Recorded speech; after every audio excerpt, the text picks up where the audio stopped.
Okay, so last time we left off when we were talking about the origin and diversification of tissues, and we did introduce the Ctenophora, which are the comb jellies, and cnidarians.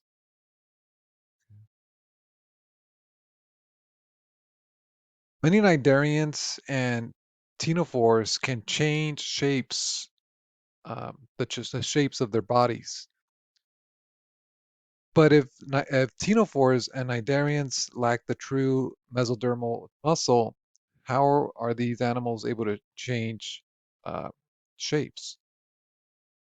So what these animals have are called epithelial muscular cells, which function just like the mesodermal muscle cells, but these types of cells evolved independently, and they're located on the mainly on the epidermis. Okay, so on the outermost layer of the animals. And they do provide some kind of, also in addition to changing shape, they also provide structure for the animal. So body symmetry in animals is a key morphological aspect. Okay. Animals with radial symmetry have at least two planes of symmetry. So animals like cnidarians are radially symmetrical. So something like a sea anemone will have two planes of symmetry. So if you divide the body, vertically here, it'll have two planes that are symmetrical. If you divide it horizontally this way, it'll still have two planes horizontally. I mean, that are symmetrical. And then you also have things like sea stars, which also have radial symmetry, because every time you divide, um, it can have multiple planes. So like one going down here, if you divide the body this way, one side will have, the same amount of arms as the other side.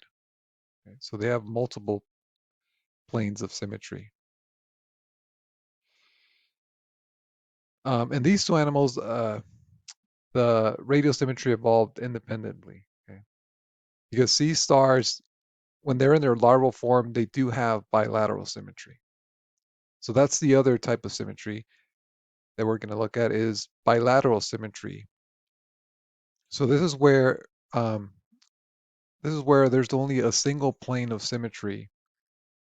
Okay? And is usually found in long, narrow bodies. So, like humans have bilateral symmetry because when you divide the body down the middle, it'll result in uh, two halves that are the mirror image of the other.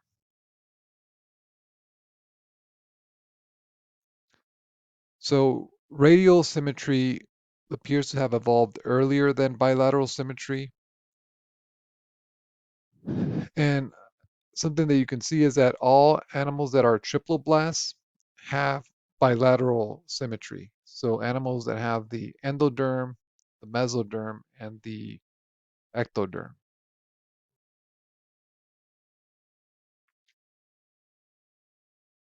So here is another example of radial and bilateral symmetry. So we have what looks like a hydra, okay, that has radial symmetry because it has multiple, when you divide the body, you can have multiple planes of symmetry. Okay. And here is an annelid, so this looks like a polychaete where it has bilateral symmetry, so only one plane of symmetry. Okay. So neurons transmit and process information in the form of electrical signals. And what's been observed is that the symmetry and the nervous system are related. So for instance, sponges, these animals lack nerve cells and they also uh, lack symmetry for the most part. And also radially symmetrical cnidarians and ctenophores have nerve cells that are organized into nerve nets. Then there's the nervous systems of bilaterians, which are diverse. Okay, so in bilaterians, it can range from a nerve net to the central nervous system. So bilaterally symmetrical organisms tend to encounter their environment from one end, which is the head end. So it's very advantageous for them to have those sensory structures at the head end because that can let it know whether it's encountering prey, it's maybe encountering predators. Okay. So another thing that you see is that in bilaterians that have a central nervous system, they also have clusters of nerve cells or neurons, okay, that form ganglions. So a ganglion is just a cluster of neurons. And they also have tracks or cords that allow them to send information from the brain, to the rest of the body, and vice versa. And here's you can see the diagram for showing the nerve net. So this is something that you would see in cnidarians and ctenophores.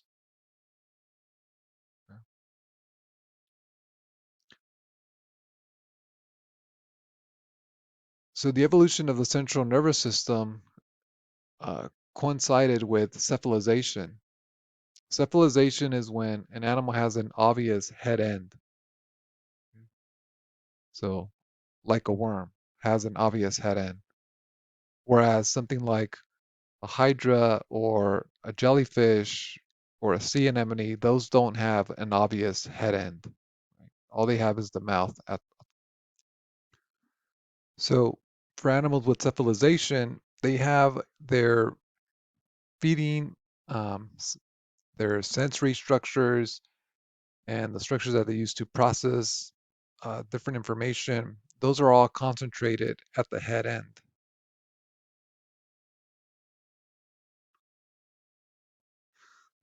So for the origin of the coelom, which is the basically a body plan that's described as a tube within a tube, okay, because the inner tube is made by the gut, where it begins at the mouth, okay, and it ends at the anus.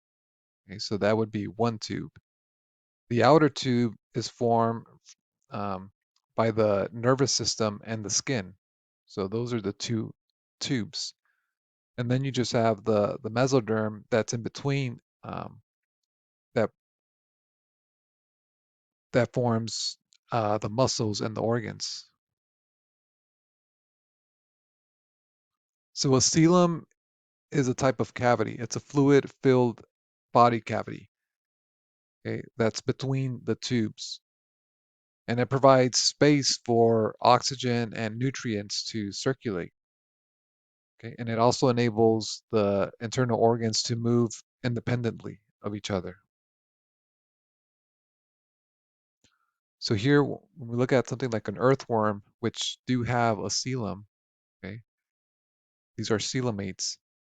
The first tube, that's formed by the digestive tract, so it starts here at the mouth, okay, and then it would go all the way down, all the way to the anus.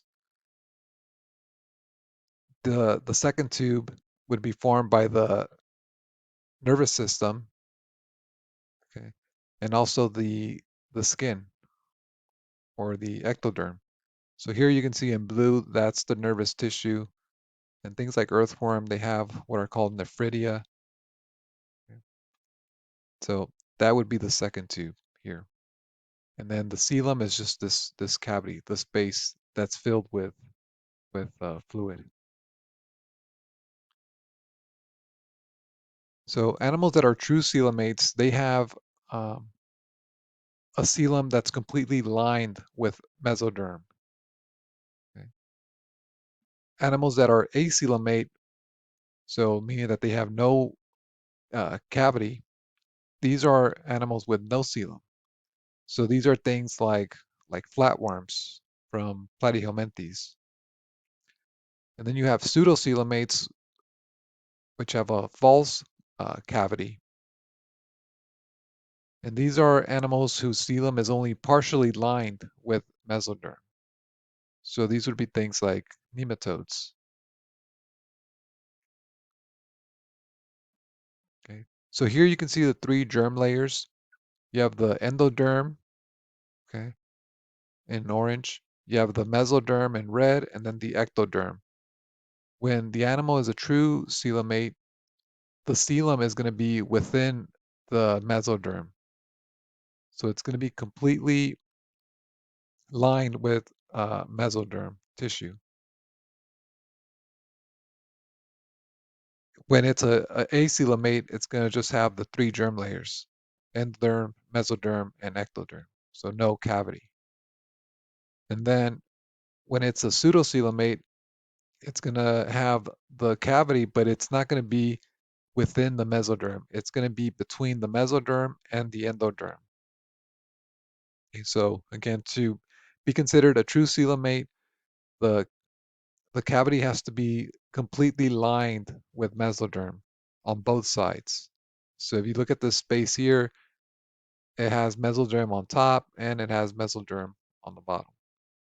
When it's a pseudocoelomate, it only has mesoderm tissue at the top, okay? Because at the bottom it has the endoderm.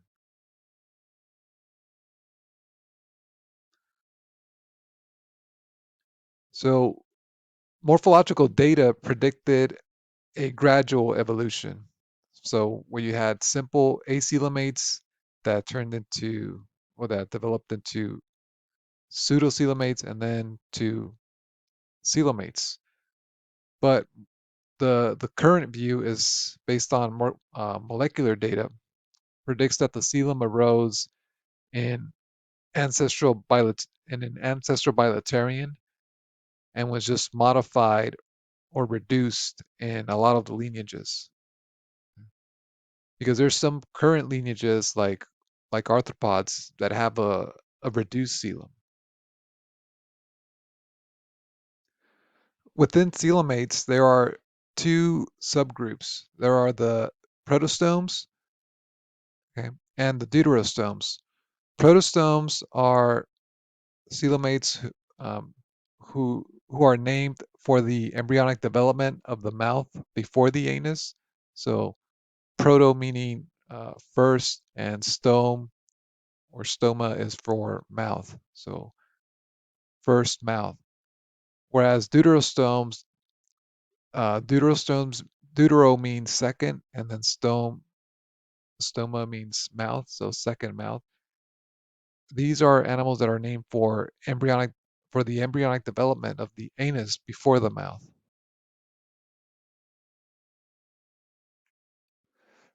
So the three embryonic germ layers form during a process known as gastrulation. So that's when you have outer cells or uh, top cells that move towards the inside of the embryo. Okay. So in deuterostomes, the pore that's made from the movement of those cells towards the inside of the embryo, that pore is called the blastopore. And in deuterostomes, it's going to become the anus first, and then the mouth would form later. And in protostomes, that initial pore is going to become the mouth first and the anus later. Okay, so this is the traditional view. In more recent views, it's been observed that there's a lot of variety in protostomes. So it could be that in many protostomes, the blastopore does become the mouth first, but there's some cases where the blastopore will become the the anus first, and then there's others where they both form at the same time. So traditionally, this is how it was described, with protostomes forming the mouth first and then the anus. But in current views, uh, it's observed that there's a lot of variety with protostomes.